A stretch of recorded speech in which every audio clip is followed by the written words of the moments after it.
Good morning, everyone. I am Jessica, and I am back here to show you block 17 of the 2023 Scrappy Sampler. I have everything cut and ready. Let's get started. I have all my pieces here. This is a relatively simple block. It's mostly half square triangles and then some regular square pieces. So we're going to start with the half square triangles.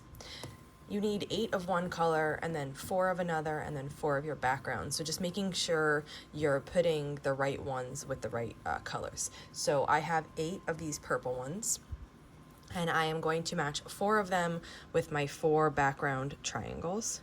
So let's do that first.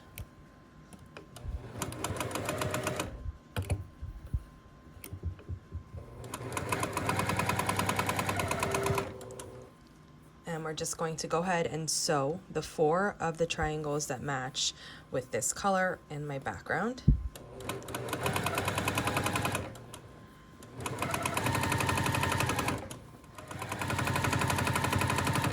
Next then, I will take the 4 remaining purple triangles, and I decided to use yellow as my other color, so I am going to match each one of these up with a yellow triangle and sew those together just like I did with the white.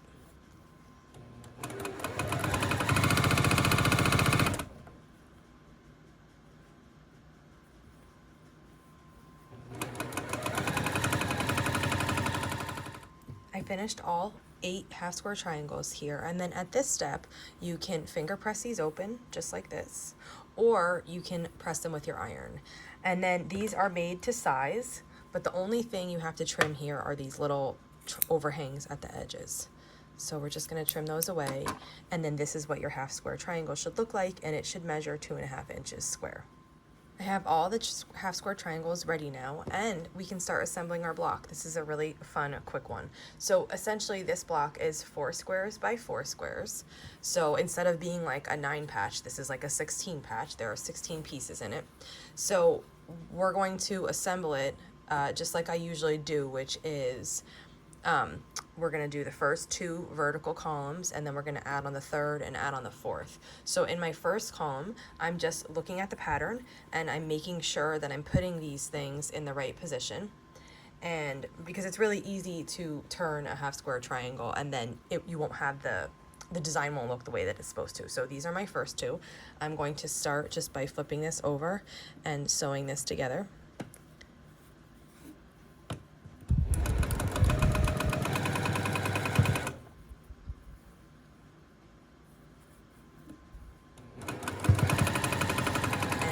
Next row is going to have a half square triangle like that, and one of these colored ones like this, and my final row here will have a blue square and a white square. So then I'm just going to add these 2 to the rest, keeping those keeping the thread attached so that it's all in one big chain.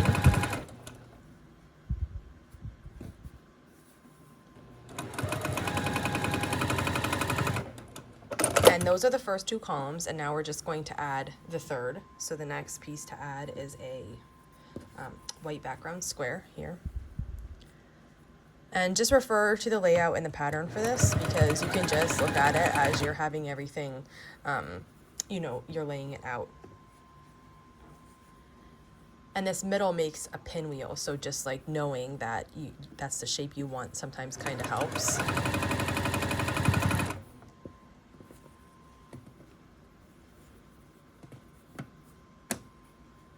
The next one's going to go like that.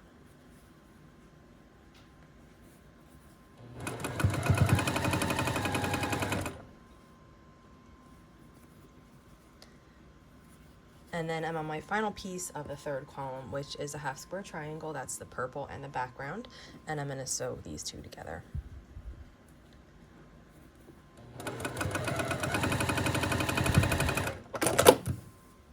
And then we're going to go ahead and add the final column here. So I have a square. The corners are all 4 squares, a different color than the rest. Or you can make it the same. That would look nice too. Then we have a half square triangle, which is going to be like this.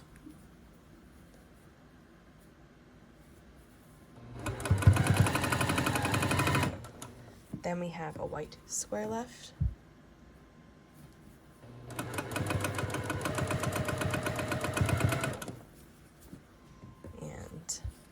another square that is the color of your corners.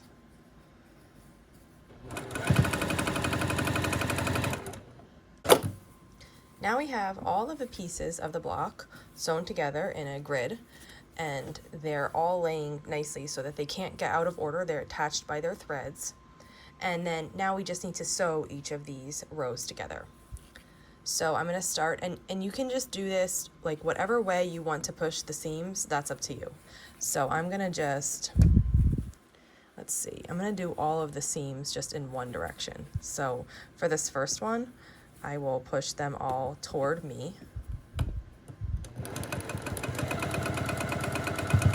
And this one. So as I go, I'm just flipping and I'm making sure the seams underneath are laying the way that I want them to lay. And when you have seams going two different directions like this seam is going that way and this top seam is going to come toward me, that's called nesting your seams, because they just fit really nice together. They nest right next to each other. So that's what I'm doing here. So all of these seams are going this way. And when I fold this open, that means that all of these seams are going the other way. So when I sew to this third row, I'm going to, again, nest those seams. So the bottom row will have all the seams coming toward me, and the top row will have all the seams going away, because that's the way that they are already sewn here, and you want to match this so that they lay flat.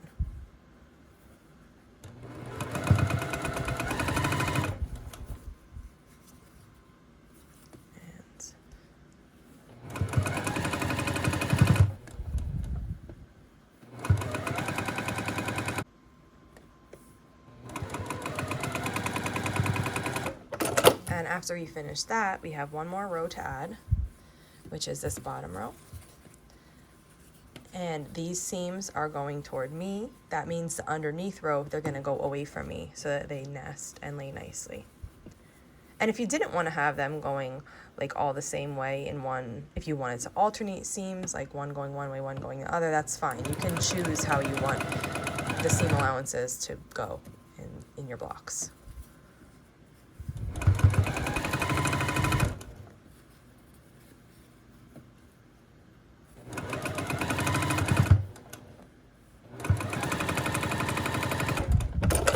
Here we are. So I brought my block over to my pressing station, and we're just going to work on pressing this.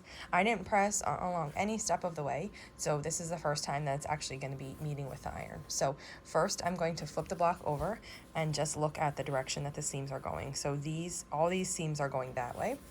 So I'm going to make sure that the block is laying nice and flat, and then I'm just going to take my iron and set each of those seams in the direction that I have sewn them, so that they continue to lay flat then.